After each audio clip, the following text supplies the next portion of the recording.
BJP নেতার বিরুদ্ধে cut money চাওয়ার অভিযোগ ঠিকাদার ও তৃণমূল নেতার। টাকা ঠিকাদারকে দাবি করেছিল টাকা, ঠিকাদার টাকা দিতে অস্বীকার করায় তারা বাধাদান করে। আর ওদের যে বিজেপি গ্রুপ আমাকে ফোন করেছিল যে আমাদের সাথে আন্ডারস্ট্যান্ডিং করতে হবে, বসতে হবে, আর আবার আমাদের বুথে কাজ করতে গেলে 10% লাগবে, আর ওইখানের বুথে কাজ করতে গেলে 8% লাগবে। অভিযোগ প্রমাণ করতে পারলে গোঁফ কেটে ফেলবেন, পাল্টা জবাব বিজেপি নেতার। ওনারা যে টাকার ব্যাপারে বলছেন, আমি আপনাদের সামনে বলছি বিকাশ রানী ওনাদের কাছে টাকা খুঁজেছেন, সেটা যদি প্রমাণ দিয়ে দেয় বিকাশ রানী এক সাইডের মদটা কাটিয়ে দিবে কে। আপনাদের কাছে চ্যালেঞ্জ ছুড়েছিল, কথা বলে দিয়ে গেলাম। সম্প্রতি পুরুলিয়া 1 নম্বর ব্লকের চাকলতোড় অঞ্চলের গোপলাডি গ্রামে একটি সোলার পাম্প নির্মাণের কাজে নিম্নমানের সামগ্রী ব্যবহারের অভিযোগ তুলে সরব হয়েছে বিজেপি নেতৃত্ব। সেই অভিযোগ নিয়ে জল অনেক দূর গড়িয়েছে। কাজে অনিয়মের অভিযোগ তুলে সরব হওয়া গ্রামবাসীদের মারধরেরও হুমকি দিয়েছে ঠিকাদার, এমনটাই অভিযোগ উঠছে। বিষয়টি নিয়ে লিখিতভাবে থানায় অভিযোগ জানিয়েছে বিজেপির নেতৃত্বরা।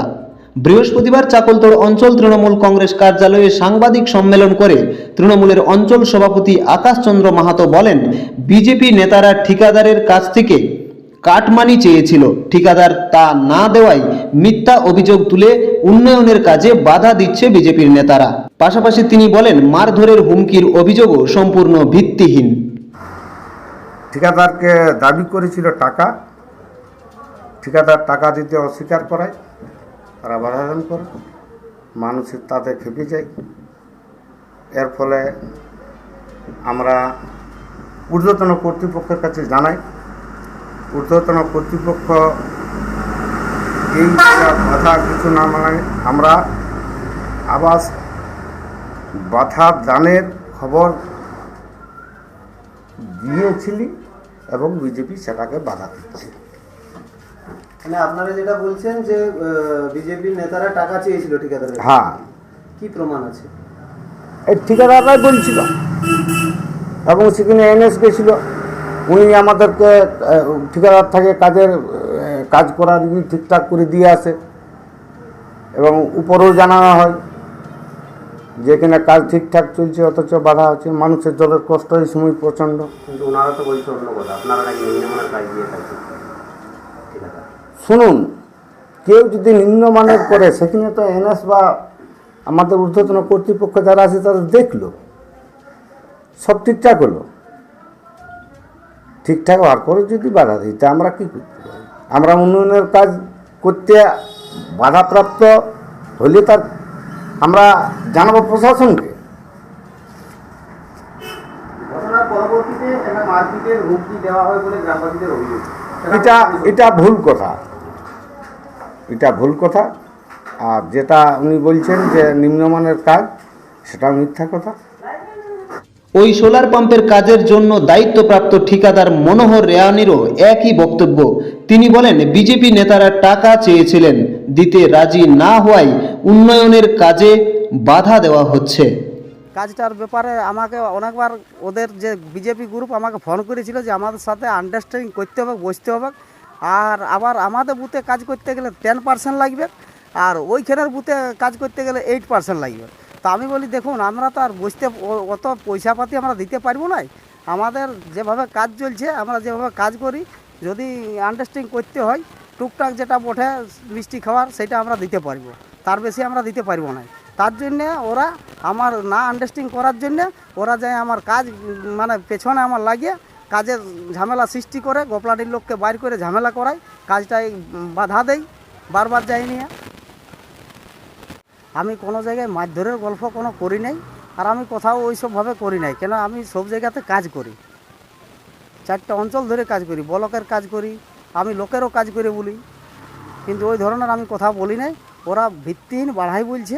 বিজেপির মণ্ডল সভাপতি বিকাশ রেওয়ানি তৃণমূল নেতা ও ঠিকাদারের বক্তব্যের পাল্টা জবাব দেন। তিনি বলেন, টাকা চাওয়ার কথা প্রমাণ করতে পারলে গোঁফ কেটে ফেলবেন। দেখুন, ব্যাপারটা হচ্ছে, আমরা গ্রামের ছিলাম, চাষবাস সম্বন্ধে ভালোই বুঝি। দেখবেন ক্ষেতের আড়ে ইঁদুর ঘুরে বলে, এবং যখনই মানুষ দেখে ক্ষেতের ওই আমরা বলি যে ছিদ্রের মধ্যে ঢুকে দেয়, তখন আমরা ওই গাধা যেটা বলে ভুলুক, এইবারে ওইটাকে ইঁদুরটাকে বার করার জন্য আমরা তখন কি করি, জল ঢালিয়ে দিই। জল ঢালার পরে কিন্তু আসল যে ইন্দুরটা সেটা বার হয়ে আসে। তাহলে এইটা থেকেই আজকে আমরা কালকে সুদ চিপলাম ঠিকাদারকে নিয়ে। অসুবিধা হচ্ছে নেতৃত্বের, অঞ্চল সভাপতির।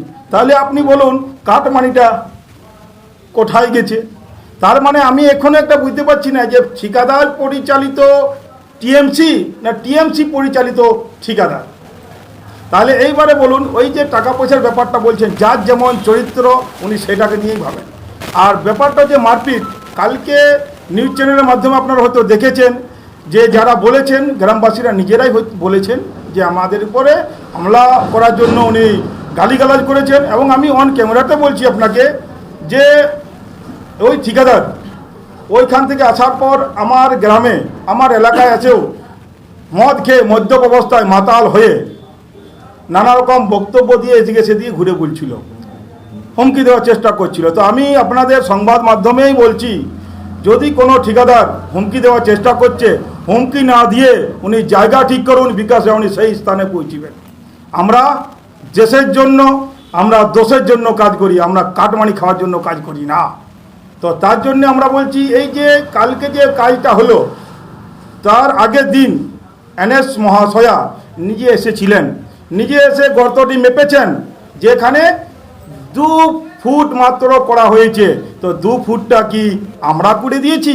এবং যেখানে পিএসসি সিমেন্ট দিয়ে, গাঁথুনি সিমেন্ট দিয়ে ঢালাই করা হচ্ছে, সেই সিমেন্টটা কি আমরা বয়ে নিয়ে গেছিলাম? আর যে কাটমানির ব্যাপারটা বলছেন, আমরা কিন্তু সেখানে গিয়ে পরিষ্কার বুঝে গেছিলাম যে সেখানে কাটমানিটা খাচ্ছে কে। কাজ চলছে, ওখানে সামনেই বসে রয়েছিলেন ওই বুথের মেম্বার জয়চাঁদ মাহাতো। উনি বসে আছেন, অথচ বসে থাকাকালীন 2 ফুট করা হচ্ছে। উনি বসে আছেন, অথচ সাদা গিটি দিয়ে কাজ হচ্ছে। উনি বসে আছেন, অথচ মিনি প্ল্যান্টের রড দিয়ে গাঁথুনি হচ্ছে। উনি বসে আছেন, ওই পিএসসি সিমেন্ট দিয়ে ঢালাই চলছে। তাহলে কাটমানিটা কে খেয়ে যাচ্ছে বোঝা যাচ্ছে ওইখানে। আমরা প্রত্যেকে সেটার জন্যই গ্রামবাসীরা অভিযোগ করেছিল। আমরা গেছি ওখানে, গিয়ে তার প্রমাণস্বরূপ এনএসকেও ডেকেছিলাম। এনএস নিজে এসে দেখেছেন যে কোথায় চুরিটা হচ্ছে। তার জন্য এনএস মহাশয়া কাজটা বন্ধ করে দিয়েছেন। এবং ভিডিও 7:30 আমার কাল দেখা হয়েছিলেন, ভিডিও বলেছেন আপাতত এখন কাজটা বন্ধ আছেন। এখন ওনারা তো বলছেন যে আপনারা নাকি 10% টাকা চেয়েছেন, এরকম একটা অভিযোগ। ব্যাপারটা দেখুন, কাজগুলো ভাগ হয় পঞ্চায়েতের থেকে। আজ আপনারা যেখানে বক্তব্যটা নিলেন, সেখানে টিএমসির অঞ্চল সভাপতি এবং সেইখানে আবার ঠিকাদার। তো পার্সেন্টেজটা কার পকেটে ঢুকছে? দুজন এক কাছে বসেই বাইট দিচ্ছে, তাহলে পার্সেন্টেজটা কোনখানে যাচ্ছে? আমরা পার্সেন্টেজ নিতে জানি না। আর যিনি পার্সেন্টেজের কথা বলছেন, ওনাকে বলবেন যদি টাকার দরকার হয় আমরা আদায় করে দিব, আদায় করে নিয়ে গ্রামের মানুষের জন্য আমরা টাকা দিব। তাও যেন কাটমানি কাউকে না দিয়ে কাজগুলো খারাপ না করে। আমরা চাই উনি মাঙ্গুক, উনি ভিক্ষা মাগুক। আমরা বিজেপির যারা রয়েছি সদস্যরা, আমরা কিন্তু কালেকশন করে ওনাকে হাতে পয়সা দিব, তাও যেন কাজটা ভালো করে করে। কারণ এটা জনগণের কাজ, কারো বাপের কাজ নয়। ওনারা যে টাকার ব্যাপারে বলছেন, আমি আপনাদের সামনে বলছি, বিকাশ রানী ওনাদের কাছে টাকা খুঁজেছেন, সেটা যদি প্রমাণ দিয়ে দেয়, বিকাশ রানী এক সাইডের মজটা কাটিয়ে দিবে কে? আপনাদের কাছে চ্যালেঞ্জ ছুড়ে কথা বলে দিয়ে গেলাম।